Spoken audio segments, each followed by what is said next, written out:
Hey, it's Bill Russell. I'm here in my yellow hat. I wore it at Vive and Hims to signify our partnership with Alex's Lemonade Stand Foundation and the search for cures and to combat childhood cancer. I'm just blown away by the generosity of our community. With the help of our partners, SureTest, Rackspace, CTG, and some of you giving individually, we were able to raise close to $40,000 at those two events. It is just exceptional. And I would like to thank all of you who have joined us in this cause. If you would like to be a part of it as well, go ahead and hit our page, thisweekhealth.com. You can go to the top blue banner that is on our homepage and click on that to give today. Thank you again for being a part of this effort and this cause. Today in Health IT, we're going to take a look at a bunch of news stories. We're hitting our news site. My gosh, there was 9 stories submitted today from various contributors. We're going to take a look at them. AI, Epic, CEO, role of the CEO, rural access to radiology services. We're going to hit on a couple of them, see where it takes us. My name is Bill Russell. I'm a former CIO for a 16-hospital system and creator of This Week Health, a set of channels and events dedicated to transform healthcare, one connection at a time. We want to thank our show sponsors who are investing in developing the next generation of health leaders: SureTest, Artisight, Parlance, Certify Health, Notable, and ServiceNow. Check them out at thisweekhealth.com/today. As I said, we put out the news service. Love to have you check it out, thisweekhealth.com/news. It's different in that it's curated by people in the industry. They send in the stories. We put them on our site. They are from all over the internet. You have some Becker stories here, some healthcare IT news, some McKinsey stories, Gallup, Forbes, SiliconANGLE, you name it. Wherever they find stories, they send them in to our contributors, send them in to us, our curators, if you will. And we put them out there for you. We also send out a daily newsletter with those stories. So if you're tired of weeding through the plethora of junk in order to find the good stuff that's out there, you don't have to look any further. Just come to thisweekhealth.com/news. It's in our menu at the top. You just hit news and you will see the most relevant stories right there. Hey, one last thing. Share this podcast with a friend or colleague. Use it as a foundation for daily or weekly discussions on the topics that are relevant to you and the industry. They can subscribe wherever you listen to podcasts. All right, let's take a look at some of these stories we're talking about. 3 in 4 Americans believe AI will reduce jobs. Absolutely. I agree with that. I've talked about it several times on the show. I'm not going to go into much more detail. I guess the question we would have to ask is, how do you ensure that your job isn't one of the ones that gets taken by AI? And I think you have to focus on how you do your job, now what you do for your job. It's not about the outcome, it's about how you go about doing it.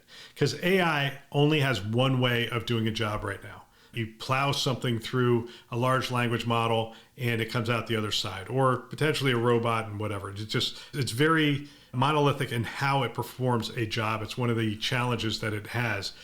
But how it does it is very different. If you're in a healthcare IT organization, how you engage with the clinicians, how you engage with leadership, how you bring people together, how you rally people to get things done, how you do your job is going to be the distinction. And if you do that in a way that is creative and value adding, AI is not going to replace your job. But 3 in 4 Americans believe AI will reduce jobs, and I believe that is true as well. There's a really good story how Epic is using AI to change the way EHRs work, the ways that Epic is baking these things in. And there's a lot of evidence in that. We saw some of it at UGM this year. But you have everything from patient-provider interaction. You have, it can generate progress notes from conversations, draft responses to patient queries, assist in medical coding, amongst other things. This is a really good conversation with Sumit Raina from Epic around how that's going to happen. And as I said before, I believe this is how AI is just going to just sweep through healthcare. It's going to come in through our major players. They're going to incorporate it into their applications, and we are going to start seeing it everywhere. Interesting story on Becker's 2023, the year that changed the CEO role. Worth taking a look at. And it's, again, it's on our site if you want to take a look at it. It talks about the silent stress of CEOs recalibrate amid scarcity, the rise of the dual role of the CEO. Very interesting. It's been a stressful time to be a CEO for sure. and it's really taking its toll on CEOs. You can't just be about the results anymore. Again, it comes down to how you do your job. How do you engage with the clinicians? Are you listening to the clinicians? Are you building responsive mechanisms to those things? There's actually an interesting story about predictions that is in here, and one of the predictions is that there will be pushback on our DE, diversity, equity, inclusion initiatives this year. They believe that there will be pushback. And I think that's probably true, but it doesn't have to do with people's feeling towards diversity, equity, inclusion. Everybody, I think, has a general belief in health equity and delivering that, and diversity and inclusion. But at the end of the day, it's how the leadership decides to bring it about, and do they bring people along? We've seen so many failures this year in how people have tried to change culture by shoving it down people's throats, and it doesn't work. You have to bring people along. No matter how biased people are, no matter how much these things have infiltrated their head, even the things they're unaware of, they can be brought through it with good leadership, with good education, with good training. But mostly it's with good leadership. You can't shove things down people's throats and expect them to go, oh, this is great. Thank you for forcing this on me.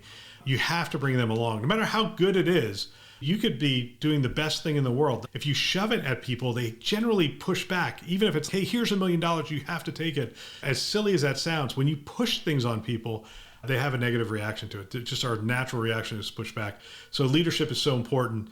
And the CEO role obviously is, as are the roles of many other leaders. Rural access to radiology services. Radiology services access in rural areas can be improved through a mix of business and cultural skills, overcoming workforce shortages and hospital closures, says the Radiological Society of North America. Nationwide physician shortages and hospital closures have made rural radiology practices grim. Challenges including recruiting and retaining radiologists in remote areas. Despite this, some universities report improved wait times and procedures. Solutions include ensuring patients understand appointments, test results, and private equity support. Virtual specialty care can help overcome shortages, with telemedicine playing a key role. Despite challenges, rural radiologists' varied workload attracts many practitioners. And that was submitted by one of our curators, and we appreciate that story. There's a story on info blocking exceptions need special attention from providers. I don't think we're just going to be able to skate through this one. I think there's going to be some pushback from those who feel like information blocking is happening. And I think we're going to have to spend some time making sure that we are compliant with that law. Have you tested your strategy lately? A McKinsey company, an article I think is, I did read through that, and I thought through our strategy going into 2024 and how does it hold up. I'm curious, as you read that, how you feel like yours is holding up. I think one of the more exciting things, Best Buy Health and Mass General Brigham strike landmark partnership to expand healthcare at home. And this is something I predicted a long time ago when Best Buy essentially to their shareholders said, we are a healthcare company. And we all raised our eyebrows and looked around like, what just happened here? And I think this is the start of the momentum I think that is going to build around this. Organizations are looking to deliver healthcare at home. They need partnerships like Best Buy, like Medically Home. Best Buy has actually a suite of things in their catalog that they can bring to bear, not the least of which is the ability to go in and set up these things at home. I think it's another exciting story sent in by a curator. Let's see. Hey, the reInvent conference is going on. AWS CEO Adam Selipsky, let's call it Selipsky, to reveal a new generative AI stack. Yeah, because they are nervous, to say the least. This OpenAI thing has really got them spooked. They are all about selling cloud and cloud utilization, and nothing is selling cloud utilization quite like OpenAI and ChatGPT right now. And they need a solution that is going to be competitive with that. And so they've made significant investments, and they continue to roll this out. We'll see. They don't have first mover advantage in this, so they are going to have to be very aggressive moving forward. And then, another interesting one, GPT-4 outperformed 99.98% of simulated human readers in diagnosing complex clinical cases. Now, you have to read this one closely because whenever you read that, 99.98%, you read it and you say, anyway, Moby Health News, this was submitted to us as well. And this study was published in the New England Journal of Medicine. So if you're thinking, where's that craziness coming from? It's coming from the New England Journal of Medicine. So that's just a taste of what is out there on our website right now and what you can get delivered to your inbox every morning with our Health IT Daily. You can sign up right there on that news page as well. So 9 news stories to take a look at, plus they're all in different categories. You can check out the categories as well: AI, machine learning, cloud architecture, cybersecurity, data analytics, EHR, EMR, innovative startups, interoperability, HIE, leadership and staff development, patient engagement and experience, regulatory and policy, telehealth and remote monitoring, and vendors and mergers. Each of those subcategories has their own individual page. So if you're only interested in data and analytics, tune into that page and you'll be seeing stories come through there. And if you want to be a curator, hey, we are taking signups right at the top of that news page. It says become a curator. If you click on that, you're going to be taken to a form to fill out. I want you to know we are only signing up people who work for healthcare systems. We are not looking for PR firms, and I've already gotten a couple of those. We're not looking for marketing firms, already gotten a couple of those. We are only looking for practitioners, people who are in it and who every day wake up and think, I wonder what's new in the world. They find a couple of news stories. It's really simple. You just send them to us. You actually text them to us, and they go to our editors. They take a look at them, and then they publish them on our page. It's highly automated, as you would imagine, and it's very simple for you to become a curator if you are interested.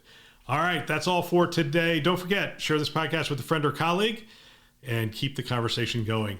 We want to thank our channel sponsors who are investing in our mission to develop the next generation of health leaders: SureTest, Artisight, Parlance, Certify Health, Notable, and ServiceNow. Check them out at thisweekhealth.com/today. Thanks for listening. That's all for now.